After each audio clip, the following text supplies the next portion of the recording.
The question had to do with what about the work I'm doing in early education, and I'm now chairing a governor's commission on the first national goal the president defined, which is called having all, the first national goal for education in this country, announced by the president, ratified by all 50 governors, is this: hold your breath.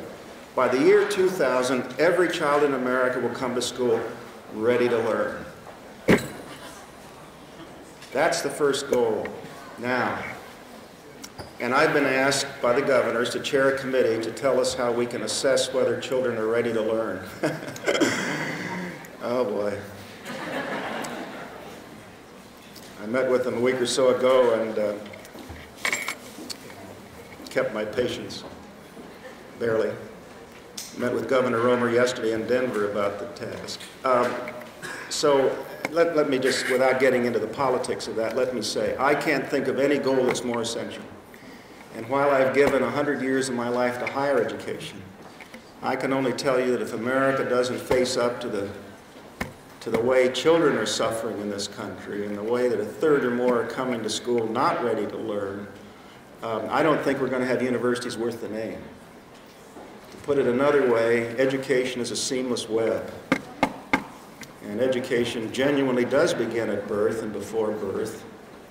It does relate to whether mothers have good nutrition, whether protein is in the body that helps brain cells develop, whether little children before they come to school are in an environment where they hear language talk, so they come not just nutritionally prepared but linguistically prepared. All of this is at the heart of the quality of education. And I can only tell you that to the degree that this linchpin fails, our universities are in trouble. And many colleges and universities today are struggling with students who can't read very well, who don't have good language skills, and all of that, frankly, goes back to the early grades, and some of it goes before schooling and, frankly, before birth. So universities and colleges have to be profoundly concerned about the quality of life for little children and the readiness to learn. That's really my message on that. I could, of course, preach an hour and give you details about what I think are the pieces of that readiness, and even the problems of how are we going to assess the readiness, which is my assignment from the governors, only to say I think for this audience maybe to say it's the most essential job in education that we face in this country. And the foundation will determine the future of higher education. That, I guess, is, unless you wish to pursue it further, the theme that I'd conclude with. Yes, please.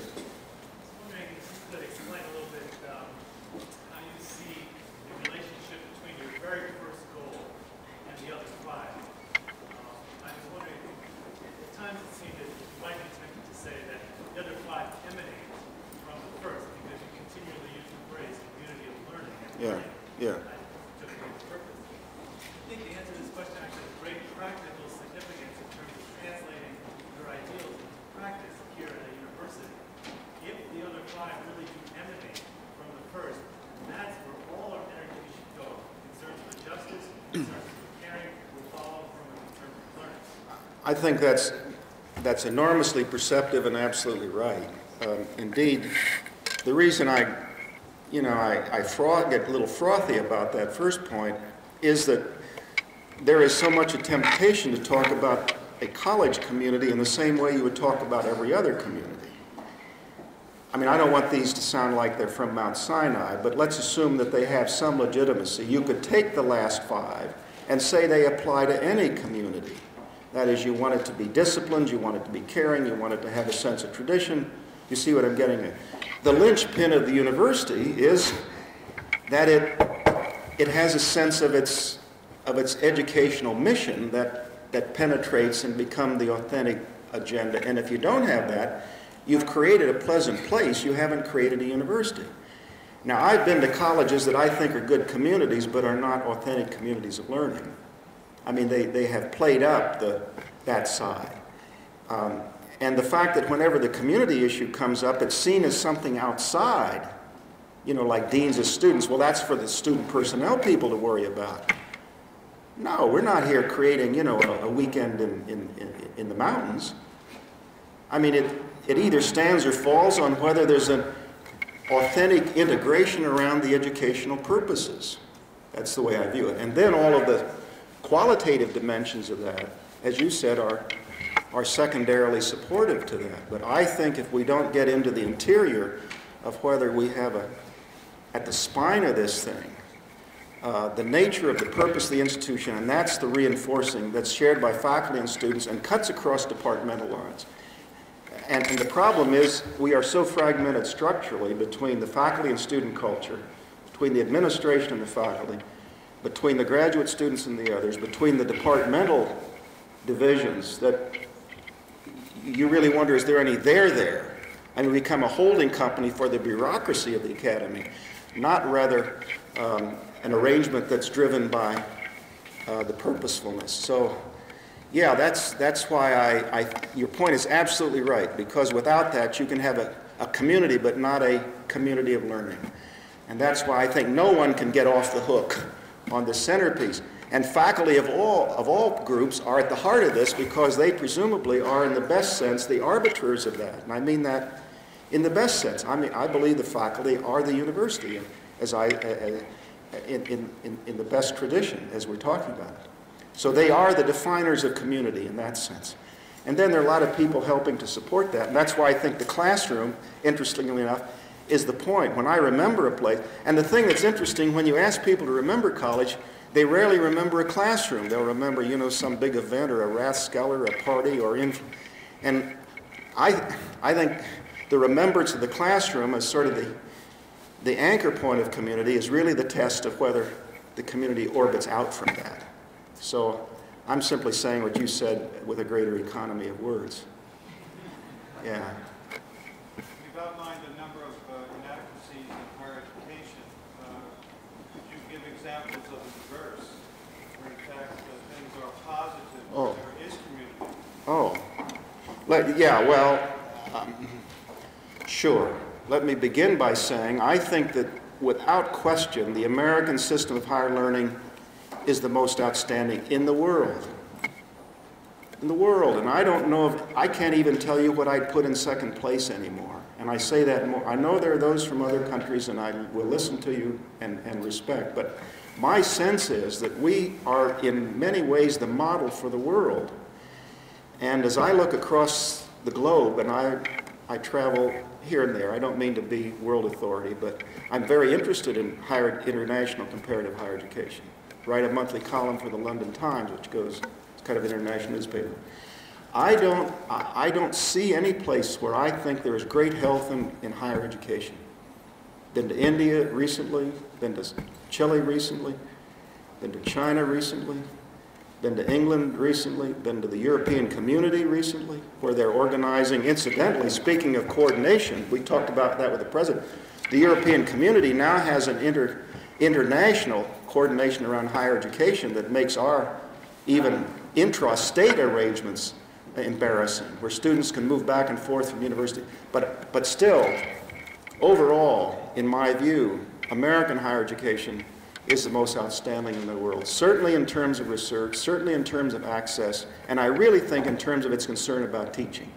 While I've, taken a few shots, you go to many European universities or other places, and the students are absolutely take it or leave it. I mean, it's a university organized to serve the professoriate, not the student. So in spite of what I've said, the universities here in America, you see, we're caught in two traditions, interestingly enough. The colonial college tradition, which is focused on the student, general education, and loyalty to the campus, is in a tension point with the European university, where the loyalty is not to the student but to the professoriate, where the focus isn't on general but specialized knowledge, where the loyalty isn't to the campus but to the guild. And every university in America is struggling with the soul of those two tensions. And we're ambivalent. We haven't given up the colonial college, but we haven't been willing fully to embrace the European model. And almost all the debates are around that tension. Only to say that most universities don't feel the tension. They didn't have the colonial college tradition, which was really a prep school. So their universities are, by and large, for the professoriate, for specialized knowledge, and with guild loyalty, and the campus is pretty much a holding company. So you ask, is there any good news? The good news is I think we're the leader in the world, and what I say is only a lover's quarrel.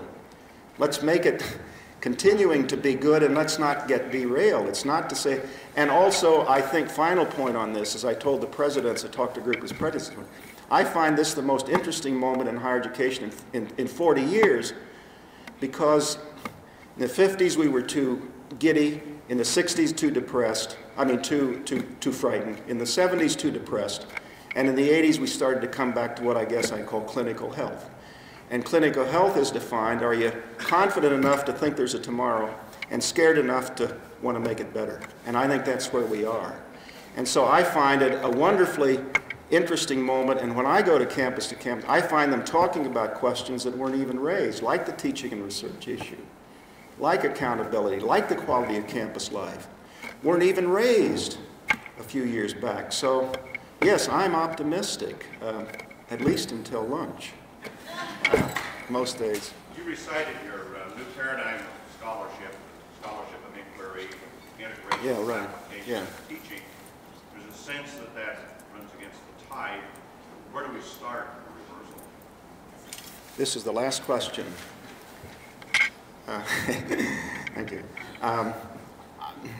Well, it runs, there are two tides working in my view. There are two tides working, and I'm not sure which tide is going to, and I guess that's always true. The one tide is to try to define scholarship exclusively around research, or more precisely around published articles. The other is to say that model doesn't fit the diversity model of American higher learning or the diversity of faculty talents and interests, which has always been below the surface but hasn't been openly addressed. And the other, and I sense today greater interest in the issue, for example, of teaching, less so of service, than I've seen in a long time, where it's even legitimate to raise the question. Now there are a group of institutions that really are on a fast track to become in the top rank of research. There are, and I don't diminish that. There are many, many, many others of the 3,000 plus in this country that don't have a prayer to meet the Berkeley model, or whichever image you choose. And they live their lives in quiet desperation. They're being held accountable to a system that has nothing to do with their mission or their resources, and yet they don't have any sense of legitimacy as to where they fit. See what I'm getting at? Now those people are trying to find an intellectual home in terms of legitimacy of their own mission. Let me put it another way. The irony of post-World War II higher education is we celebrated the diversity of the system and we narrowed the reward patterns by which you can be rewarded within it. That's exactly what we have created. We use the word diversity as a kind of a cleansing view of our social mandate. At the same time, we have established a terribly narrow and imitative model as to how both individuals and institutions can claim legitimacy. In other words, we didn't develop a diversity of reward systems to match the diversity of institutions. Now that tension, I think, is just below the surface. For 20 years, the faculty in the Carnegie surveys have said, 2/3 have said they'd rather teach than do research. 2/3 told us just a year ago that we urgently need a new definition of scholarship. I'm talking of a survey nationally of 5,000 faculty. 1/3 of the faculty at our Research One universities said that too. 1/3 said we urgently need a new way to define scholarship in American higher education. So I'm not sure which tide we're talking about here. There are institutional tides that are running powerfully in the direction of research as the single model, and that may be their mission. Let me really say, that has to be carried on at some places by some people. My only suggestion is, it is not the unitary model by which all institutions or individuals should be held accountable.